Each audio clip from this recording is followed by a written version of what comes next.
아멘.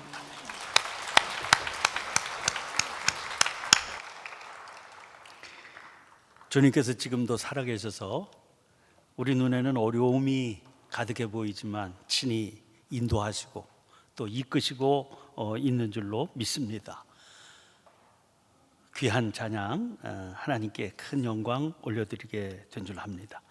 교회 2000년 역사는 한마디로 변화와 갱신의 역사입니다. 그 변화와 갱신은 언제나 분명한 지향점을 가지고 있었습니다. 그것은 성경의 복음으로 돌아가자는 겁니다.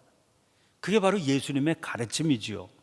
교회는 그 복음을 스스로 살아내는 것으로 세상에 전파하기 위해서 세워진 공동체입니다. 그런 의미에서 초대교회는 조직이 아닌 운동이고 또 흐름이었습니다. 그런데 그 교회가 시간이 흐르면서 복음을 떠나서 자꾸만 조직으로 변질이 되는 겁니다. 조직으로 변질된 교회는 복음을 전하는 일보다 그 조직을 유지하기 위한 제도나 체제를 더 중요하게 여기게 됩니다. 교회의 본질이요 생명인 복음과 그 복음을 전파하는 일은 제도나 체제를 유지하는 일에 밀려나게 됩니다. 그래서 자꾸만 뒷전이 되어버리는 겁니다. 살아계신 하나님께서는 영적 어두움이 세상을 덮어버리면 언제나 당신의 종들을 일으키십니다. 그래서 굳어져 버린 교회 안에서 생명의 복음 운동을 일으키게 하십니다. 그걸 통해서 교회를 새롭게 해서 세상을 향해 복음을 전파하는 그런 운동을 일으키시고 그런 공동체가 되게 하시는 겁니다.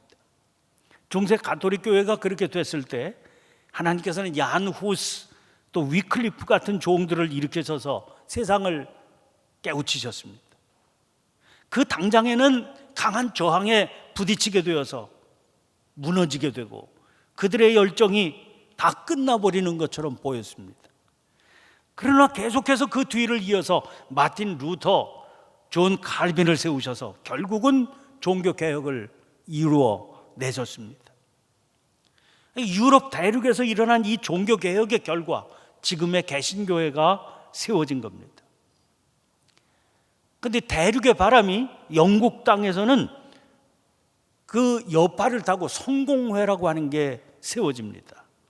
그러나 대륙에서 일어난 종교개혁과 다르게 이 영국에서의 새로운 운동은 출발 당시부터 세속적이고 정치적인 요소가 강했습니다. 지금까지도 영국 왕실이 구심점이 되는 그런 성공회가 그 사실을 대변해주고 있는 거죠. 그만큼 귀족적이고 또 제도적인 교회로 출발했습니다. 그래서 이 출발 당시의 성공회를 고교회, 하이처치라고 그렇게 부르고 있습니다.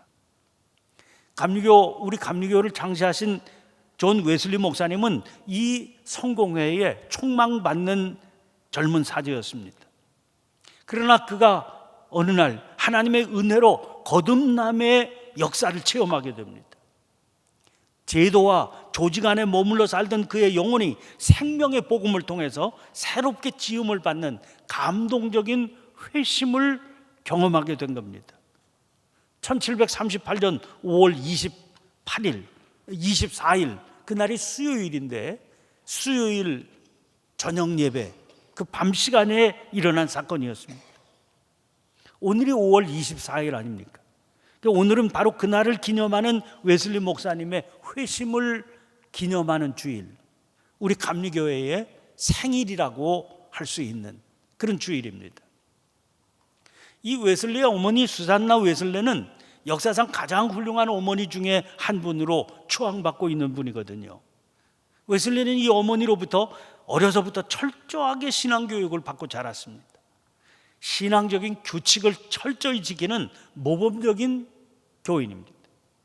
언제나 말씀대로 살려고 애를 쓰며 살았습니다. 근데 나중에 보니까 그건 경건의 모양뿐이었던 겁니다. 더 중요한 게 경건의 능력인데 그 경건의 능력은 없었습니다. 1735년 그는 당시 영국 식민지였던 미국 조지아주에 선교사로 나가게 됩니다. 그 배를 타고 갔는데 가는 도중에 기상이 악화되어서 여러 번의 폭우를 만나게 됐습니다. 그때마다 이 배가 파손하면 죽을지도 모른다, 그런 죽음의 공포에 떨었습니다. 그런데 그 배에는 승객 가운데 26명의 모라비안 교도들이 있었습니다. 그들을 보니까 자기와는 전혀 달랐습니다. 그 무서운 폭풍우 속에서도 그들은 평화를 잃어버리는 법이 없었습니다. 그들의 믿음은 살아있는 믿음이요, 실제적인 믿음이었습니다. 열심히 믿음으로 산다고 그런 자기와는 너무나도 다른 그 모습을 목격하게 되고, 웨슬리는 큰 도전을 받게 됐습니다. 그러면서 속으로 탄식하게 되지요. 자기는 지금 조지아에 잃어버린 영혼들을 구원하러 간다고 그러는데 자기의 상한 심령은 과연 누가 구원에 이르게 해주겠느냐, 이런 단식이었습니다. 결국 그는 선교에 실패하고 1738년 2월 영국으로 돌아오게 됩니다. 낙심과 좌절 속에서 참 믿음의 길을 찾기 위해 몸부림치는 매일매일의 삶을 보내게 됐습니다. 그러던 중에 5월 24일이 됐습니다. 런던 변들이 올더스게이트 거리에 자리 잡고 있는 작은 교회에서 열린 수요 기도회에 참석하게 됐습니다.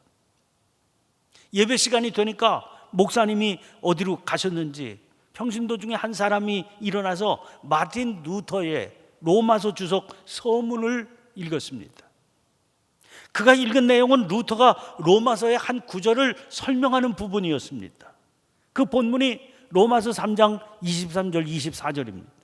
모든 사람이 죄를 범하였음에 하나님의 영광에 이르지 못하더니 그리스도 예수 안에 있는 속량으로 말미암아 하나님의 은혜로 값 없이 의롭다 하심을 얻은 자 되었느니라. 이 말씀을 듣는 순간 웨슬리의 마음이 갑자기 뜨거워졌습니다. 하나님의 은혜로 값없이 의롭다 하심을 얻은 자 되었다. 이 성경 말씀의 내용이 갑자기 머리가 아니라 가슴으로, 마음으로 깨달아지게 됐습니다. 말할 수 없는 뜨거운 감동이 그에게 밀려오게 됐던 겁니다. 웨슬리의 회심 사건은 교회를 새롭게 하시는 하나님 역사의 전형적인 모범입니다. 그래서 이 사건이 중요한 겁니다. 형식과 제도에 머물기 쉬운 교회가 뭘 붙잡아야 바른 교회가 될 수 있느냐, 단적으로 그것을 보여주는 사건이기 때문이지요. 그의 회심을 통해서 우리는 중요한 세 가지 사실을 붙들 수 있게 됩니다. 첫째는 믿음이라고 하는 것은 머리로 아는 지식의 차원이 아니라 체험의 차원이라는 겁니다. 웨슬리는 어려서부터 철저하게 말씀을 배우고 지키는 삶을 살았거든요. 우리 감리교를 메소디스트라고 부릅니다. 규칙쟁이, 이런 말입니다. 웨슬리는 너무나 철저하게 규칙을 정해서 그 규칙을 지키며 살았기 때문에 붙여진 별명인 겁니다. 그런 삶의 자세는 분명한 지식의 기반을 둔 신실함에서부터 오는 겁니다. 그래서 문제는 그 삶에 아주 모범적인데 기쁨이 없다는 거예요. 또 능력도 없다는 겁니다. 이런 지적이고 논리적인 믿음에 생명이 들어가게 하는 게 영적 체험이거든요. 영적 체험을 통해서 우리는 하나님께서 참으로 살아계시구나 하는 걸 깨닫게 됩니다. 그 살아계심을 구체적으로 누리게도 되는 겁니다. 생생한 하나님의 음성을 듣게 되고 그분의 구체적인 인도하심을 경험하며 살게 됩니다. 그러므로 영적인 체험은 우리들의 믿음을 능력 있게 해줍니다. 변화된 삶을 살게 하지요. 뜨거운 열정을 품고 주님을 섬기며 살게 해줍니다. 그런데 영적 체험, 그렇게 말하면 정상적인 판단으로는 이해가 가지 않는 그런 무슨 신령한 체험, 신비한 체험, 이런 걸 떠올리게 되기가 쉽습니다. 물론 우리들의 영적인 삶에서 신비한 체험 많지요. 그러므로 그런 체험 무시하지는 말아야 됩니다. 소중한 일이기 때문입니다. 그러나 여러분, 그 신비한 체험 그 자체에 빠지면 안 되는 겁니다. 그 신비한 체험으로 인해서 만나게 된 그 하나님, 그 체험을 통해서 깨닫게 된 말씀, 그게 더 중요하거든요. 그로 인해서 잠자던 내 영혼이 깨어나게 되고, 낙심과 절망 속에 살아가던 내가 기쁨을 찾게 되고 능력 있게 살게 됐다, 그렇게 고백할 수 있는 그 변화가 더 중요한 겁니다. 바른 믿음의 삶을 살기 위해서는 영적 체험이 중요해요. 체험이 믿음을 새롭게 합니다. 체험이 믿음을 힘있게 해줍니다. 체험이 믿음을 온전하게 만들어주기 때문입니다. 그러므로 우리 영적 체험을 사모해야 됩니다. 기도하며 구해야 됩니다. 그래서 체험을 통해서 뜨거운 믿음의 사람들이 되시기를 바랍니다. 간증을 지니고 살아가는 그런 성도들이 되어야 되는 겁니다. 또 하나, 웨슬리의 회심은 자기중심적인 믿음에서 하나님의 말씀 중심으로 돌아서는 사건입니다. 웨슬리는 아주 분명하고 철저한 사람이었습니다. 메소디스트, 규칙정이 아닙니까? 무엇보다 시간을 정확히 지키는 일로 아주 유명했던 사람입니다. 그만큼 자기 자신을 철저히 절제하고 다스릴 줄 아는 사람이었다, 그런 말이죠. 여러분, 이런 사람을 머리에 떠올려 보세요. 어떤 모습이 떠오르십니까? 이런 사람은 존경스럽기는 한데 참 훌륭하다, 그런 마음이 들기는 하는데 가까이 하기에는 좀 거북하고 부담스럽게 느껴지지 않으시는지요? 너무 본인이 철저하니까 그냥 좀 거북한 겁니다. 자칫하면 이런 사람은요, 자기중심적인 사람이 되기 쉽습니다. 자기의 의의를 지나치게 앞세우는 그런 사람이 될 수도 있습니다. 자기 삶의 모습을 남에게 강요하는 그런 느낌을 받게 되기도 쉽거든요. 그래서 존경스럽기는 한데 따뜻하지는 않, 좀 엄격하고 차가워 보이게 그렇게 느껴지기 쉽거든요.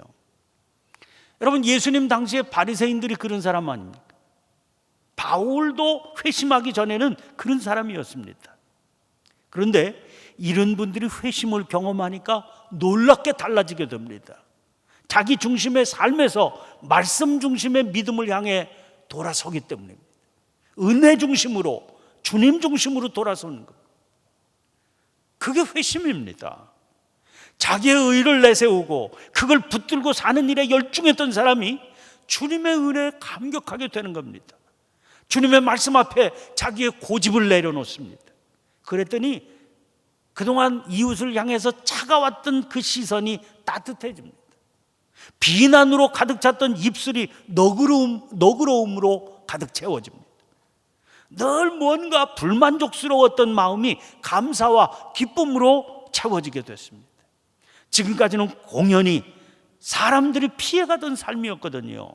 그런데 이런 변화를 통해서 사람들이 따르게 되고 찾게 되는 그런 삶으로 바뀌어지게 된 겁니다. 웨슬리는 말씀을 듣는 가운데 마음이 뜨거워졌습니다.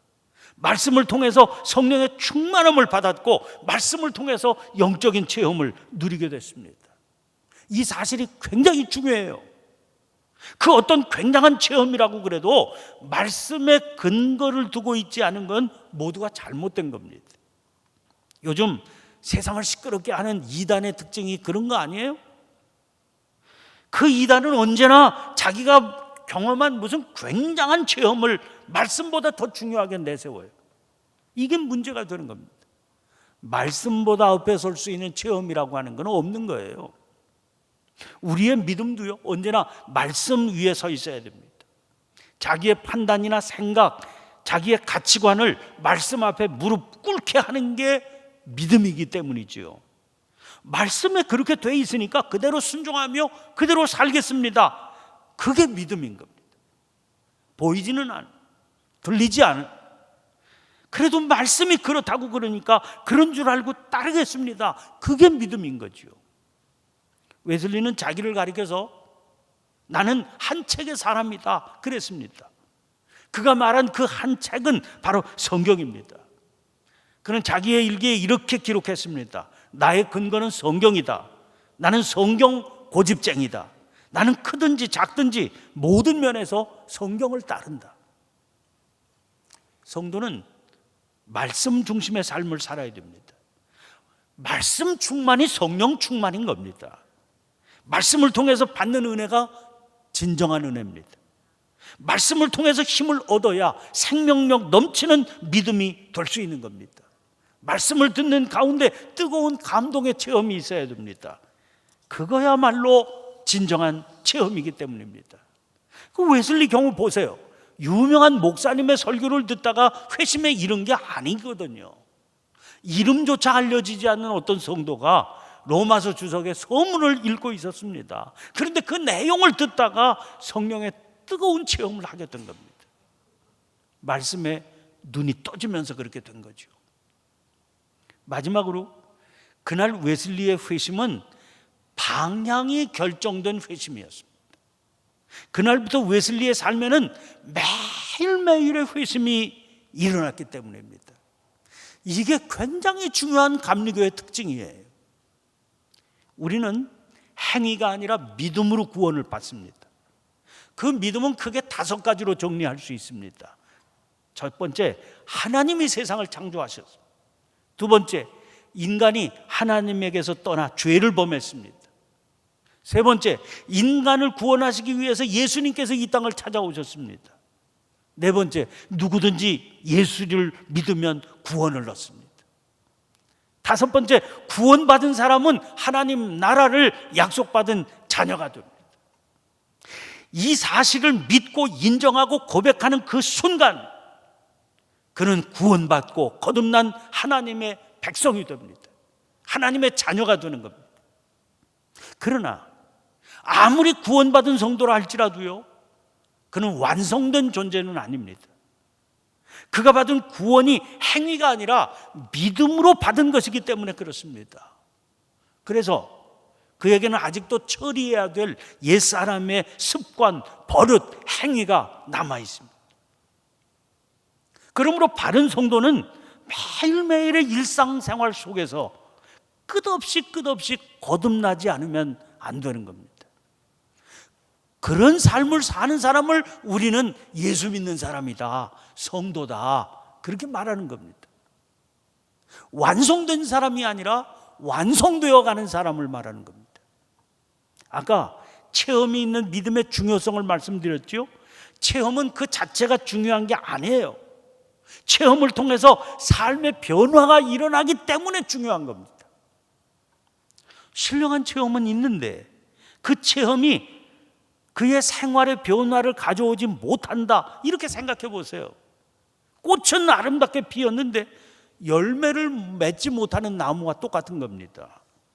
밥은 잘 먹고 있는데 건강하지 못한 사람과 같은 겁니다. 그러므로 중요한 것은 매일매일의 삶에서 거듭나는 일이 계속해서 일어나야 되는 거예요. 웨슬리는 이런 매일의 거듭나기를 성화라고 불렀습니다. 거룩해지는 역사가 있어야 된다는 거예요. 매일매일 날마다 점점 더 주님을 닮아가는 그런 삶이 이루어져야 되는 겁니다. 매일 옛것을 버리고 날마다 새 것을 입어서 점점 더 거룩한 존재가 되어가는 그런 삶의 역사가 일어나야 된다는 겁니다. 오늘 에베소 성도들에게 보낸 편지의 한 부분을 읽었습니다. 이 말씀을 이해하기 위해서 먼저 에베소 1장 1절 말씀을 읽습니다. 이런 말씀이에요.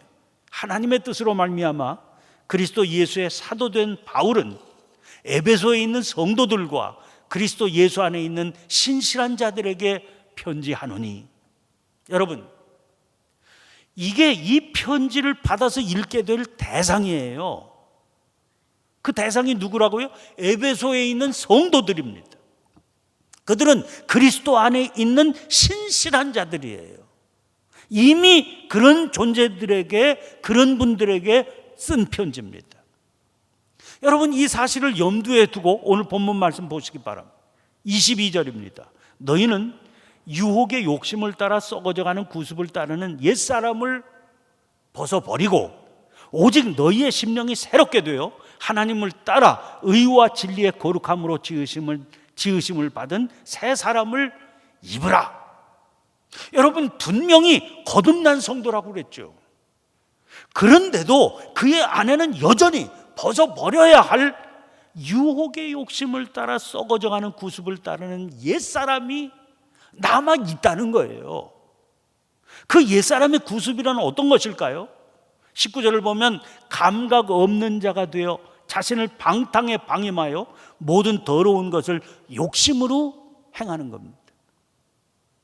18절을 보면 그들이 하나님의 생명에서 떠나 있는 자들이기 때문에 그런 일들이 일어난다고 그랬습니다. 우리가 영적 전쟁 이런 말 쓰고 있잖아요. 흔히 그 전쟁의 대상을 영적 전쟁 그러면 누구와 싸우는 전쟁이라고 생각합니까? 우리 바깥에 있는 악한 영들이 대상으로 여기기가 쉽습니다. 그러나 여러분, 그 전쟁도 있지요. 그것도 영적 전쟁이에요. 그러나 진짜 큰 영적 전쟁은 우리 안에 여전히 자리 잡고 있는 그 옛사람, 벗어버려야 할 그 옛사람과의 전쟁입니다. 그 영적 전쟁이 진짜 큰 전쟁이에요. 이 옛사람과의 전쟁을 심각하게 받아들여야 됩니다. 전쟁을 전쟁으로 여기지 않고 적당히 주저앉아서 안주하려고 하면 이만큼이면 됐지 이렇게 생각하려고 하면 우리의 영적인 삶은 안양 가운데 빠지게 되거든요. 그때부터 교회는 조직이 되는 겁니다. 마치 제도나 체제를 지키고 유지하는 게 사명인 걸로 그렇게 착각하게 되는 겁니다. 분명히 깨닫게 되시길 바라고. 절대 그렇지 않아요. 조직으로서의 교회가 우리를 구원해 주지 못합니다. 복음만이 우리를 구원에 이르게 하는 겁니다. 그 생명의 복음이 날마다 우리 안에 새롭게 와 닿는 그런 삶이 되어야 되는 거예요. 이 편지를 받아 읽는 이들은 그리스도 예수 안에 있는 신실한 자들이라고 그랬어요. 그것은 그들이 완성된 존재다 그런 의미가 아닙니다. 돌이킨 자들이에요. 그들은 전에 허물과 죄로 죽었던 자들입니다. 죽었던 자들의 특징이 뭡니까? 오늘 보면 18절 말씀 보세요. 그들의 총명이 어두워지고 그들 가운데 있는 무지함과 그들의 마음이 굳어짐으로 말미암아 하나님의 생명에서 떠나 있도다. 총명이 어두워져서 무지하고 마음은 굳어져 있어요. 왜? 하나님의 생명에서 떠나 있기 때문입니다. 그 결과가 어떤 겁니까? 19절입니다. 그들은 감각 없는 자가 되어 자신을 방탕에 방임하여 모든 더러운 것을 욕심으로 행하되. 세번역에서는 이 구절을 이렇게 옮기고 있습니다. 그들은 수치의 감각을 잃고 자기들의 몸을 방탕에 내맡기고 탐욕을 부리며 모든 더러운 일을 합니다. 감각 없는 자가 된다는 것을 수치의 감각을 잃고 이렇게 번역해 놓고 있어요. 방탕에 방임하여 더러운 것을 욕심으로 행하고 있는데도 부끄러운 줄도 모르게 된다는 거예요. 이것이 그리스도를 알지 못하는 옛사람의 특징인 겁니다. 그러면 그리스도인이라고 하는 우리는 누굽니까? 20절입니다. 오직 너희는 그리스도를 그같이 배우지 아니하였느니라. 그리스도인이란 그리스도를 배운 사람들이에요. 지식이 아니라 체험으로 배운 사람들이에요. 자기중심적인 제멋대로의 삶을 버리게 하는 하나님의 말씀으로 그리스도를 배운 사람들이에요. 그리고 배운 우리들에게는 숙제가 있어요. 22절 말씀 다시 보세요. 너희는 유혹의 욕심을 따라 썩어져가는 구습을 따르는 옛사람을 벗어버리고. 이 말씀에는 전제가 있습니다. 우리가 지금도 여전히 유혹의 욕심을 따라 썩어져가는 구습을 따르는 옛 사람을 입고 있다고 하는 게 전제예요. 우리는 성인이 된 존재가 아닙니다. 완전한 존재가 아니에요. 옛 사람을 여전히 입고 있는 존재라고 하는 걸 잊어버리면 안 됩니다. 예수 그리스도의 은혜로 그리스도인이 됐죠. 그럼에도 불구하고 우리는 완성된 존재가 아닙니다. 벗어버려야 할 옛사람이 여전히 우리 안에 있다는 거예요. 그러므로 우리는 계속해서 날마다 그 옛사람을 벗어버려야 됩니다. 그러면 어떻게 벗을 수 있겠습니까? 오직 예수 그리스도의 은혜 안에서만 가능합니다. 그분의 도우심, 그분의 역사하심 가운데 있어야 돼요. 어떻게 그 도우심, 그 역사하심을 누릴 수 있을까요? 세 가지가 필요합니다. 우리 안에 벗어야 될 옛사람이 있으며 스스로는 그 옛사람 벗을 수가 없고 오직 주님께서 은혜로 역사해 주셔야만 벗을 수 있다. 이 세 가지를 인정하며 살아야 되는 겁니다. 이걸 지속적으로 이 사실을 일깨우고 이 사실을 믿음으로 고백하고 이 사실에 목이 마르는 일이 일어나는 삶이 그리스도인의 삶인 겁니다. 이 일이 지속적으로 일어나게 되면 거기에 따라오게 되는 결과가 있습니다. 오늘 본문 23절 24절입니다. 오직 너희의 심령이 새롭게 되어 하나님을 따라 의와 진리의 거룩함으로 지으심을 받은 새 사람을 입으라. 옛사람을 버린다는 것은 우리의 삶을 하나님께서 지속적으로 인도하고 계신다는 의미거든요. 하나님께서 우리를 인도하시는 방법이 어떤 것일까요? 하나님께서는 우리의 심령을 새롭게 하신다는 것. 새롭게 된다는 것은 추구하는 것이 달라진다는 겁니다. 전에는 감각 없이 방탕에 빠져서 더러운 욕심을 추구하며 살았습니다. 그런데 이제는 날마다 점점 더 하나님 닮아가기를 소원하게 됩니다. 그런 소원을 안고 의와 진리의 거룩함을 추구하게 되는 겁니다. 시편 85편 9절부터 11절 말씀이에요. 진실로 그의 구원이 그를 경외하는 자에게 가까우니 영광이 우리 땅에 머무르리이다. 인애와 진리가 같이 만나고 의와 화평이 서로 입맞추었으며 진리는 땅에서 솟아나고 의는 하늘에서 굽어보도다. 구원의 역사가 나타나면 진리와 의가 역사하게 되는 이유인 겁니다.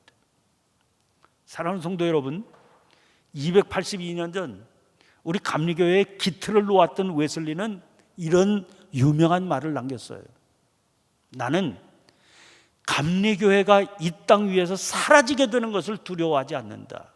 다만 감리교회가 지닌 복음의 열정이 사라지는 것을 두려워할 뿐이다. 하나님께서 기뻐하는 게 뭔지, 우리를 진정으로 살게 하는 게 어떤 것인지를 분명히 깨달은 분의 소원인 겁니다. 지지난 주간부터 지난 주간 사이에 우리 기독교대 한 감리회, 한국에 있는 감리교회의 연회가 열렸습니다. 연회는 각 지방회에서 뽑힌 교회 대표들이 1년에 한 번씩 모이는 회의입니다. 올해는 코로나19 바이러스로 예년보다 한 달쯤 연기되어서 모였습니다. 4월 달에 원래 열리는 모임인데 어쩔 수 4월이 상황이 나쁘니까 연기를 해서 5월 달에 모이게 된 거죠. 근데 5월 달이라고 해서 달라진 게 별로 없어서 여전히 상황이 엄중해서 위험을 무릅쓰고 가까스로 모인 모임입니다. 그래서 그런 상황이니까 어쩔 수 없이 시간을 단축해야 돼서 여러 가지 순서, 감당해야 될 순서를 필수적인 순서만 남기고 그 줄이느라고 아마 담당자들이 애를 많이 썼을 겁니다. 그 회의에 참석하는 내내 그런 마음이 들었습니다. 그 담당자들의 노력과 그 곤혹스러움은 충분히 이해를 하더라도 아쉬운 마음이 들었습니다. 엄중한 상황이기 때문에 각 교회가 속해 있는 각 교회가 갈피를 잡고 어려워하고 있지 않습니까? 그런 상황에서 어렵게 모인 회의 아닙니까? 그러니까 뭐 제도적인 그런 일만 하지 말고 교회가 붙들고 나가야 될 방향에 대해서 교회 지도자들이 고민을 나누는 그런 모습이 좀 보여야 좋을 것 같은데, 그냥 참석해서 사람들의 관심이 온통 무슨 선거에만 가 있는 것 같은 그런 마음이 들었습니다. 여러분, 다시 웨슬리의 외침에 귀를 기울여 보세요. 이런 감리교회가 이 땅에서 사라지는 것을 두려워하지 마십시오. 오히려 이런 교회로 인해서 복음의 열정이 사라지게 될 것을 두려워하십시오. 누구보다 우리 스스로가, 그리고 우리 창천교회가 이 마음 붙들고 나갈 수 있어야 됩니다. 여러분, 매일 매 순간마다 새 사람 입으시기 바랍니다. 그 일을 위해서 주님의 은혜를 목마르게 구하며 사시기를 바랍니다. 그것만이 교회가 온전히 서는 길이요, 성도가 영적 전쟁에서 승리하는 길이기 때문입니다. 기도하겠습니다. 역사의 주인이신 하나님, 어지러운 역사의 소용돌이 속에서 세상이 혼란스러울 때마다 주님의 종들을 일으켜 세워 영적 각성과 부흥의 역사를 일으켜 주셨던 일을 기억하며 감사를 드립니다. 웨슬리에게 영적 회심 허락하셔서 혼란했던 영국 사회를 건져주시고 감리교회를 시작하게 하셨던 그 일을 기념하면서 오늘 이 땅 위에도 그런 역사가 강하게 나타나게 되기를 소원하고, 웨슬리의 마음을 뜨겁게 하셨던 하나님, 오늘 이 자리에 우리 모두 안에도 그런 뜨거움이 일어나게 해 주시옵소서. 날마다 새 사람을 입는 은혜를 경험하며 살게 해 주시옵소서.